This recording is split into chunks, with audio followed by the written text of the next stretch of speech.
ഒരിക്കൽ ഇസ്രായേലിലത്തെ പ്രധാന പുരോഹിതന്മാരും യഹൂദ പ്രമാണികളും യേശുവിനോട് ചോദിച്ചു, നീ ആരാകുന്നു?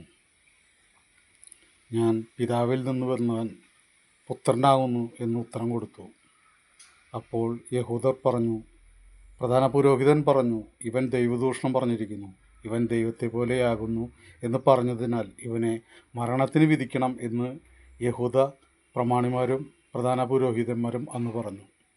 അന്ന് ഇസ്രായേലിലുണ്ടായിരുന്ന യഹൂദന്മാർ ക്രിസ്തുവിൻ്റെ കൂടെ അന്ന് ക്രിസ്തുവിനെ അനുകരിച്ചിരുന്നത് അത്ഭുതങ്ങൾക്കും അടയാളങ്ങൾക്കും ഭക്ഷണത്തിനും രോഗികൾക്ക് ആശ്വാസം കിട്ടുന്നതിനും അത്ഭുതങ്ങൾ നോക്കിയിട്ടാണ് അവർ ക്രിസ്തുവിൻ്റെ കൂടെ അനുകരിച്ചിരുന്നത്.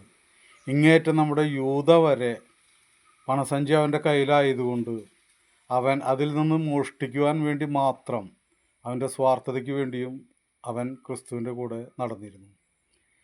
അങ്ങനെ ആ കാലഘട്ടത്തിൽ നടന്നിരുന്ന ആ ജനത്തിന് പറ്റുന്ന അതേ തെറ്റ് തന്നെയാണ് ഇന്ന് അത്ഭുതങ്ങളും അടയാളങ്ങളും അന്വേഷിച്ച് രോഗശാന്തികളും രോഗവരശുശ്രൂഷകളും എന്ന് പറഞ്ഞ് നടക്കുന്ന തട്ടിപ്പിനിരയായി കയ്യിലുള്ള പൈസ കൊടുത്ത് സമയം വെറുതെ ചെലവ് ചെയ്ത് നടക്കുന്നവർ ക്രിസ്തു ക്രൂശിലേക്ക് നടന്നെടുക്കുമ്പോൾ അവൻ്റെ കൂടെ ആരും ഉണ്ടായിരുന്നില്ല.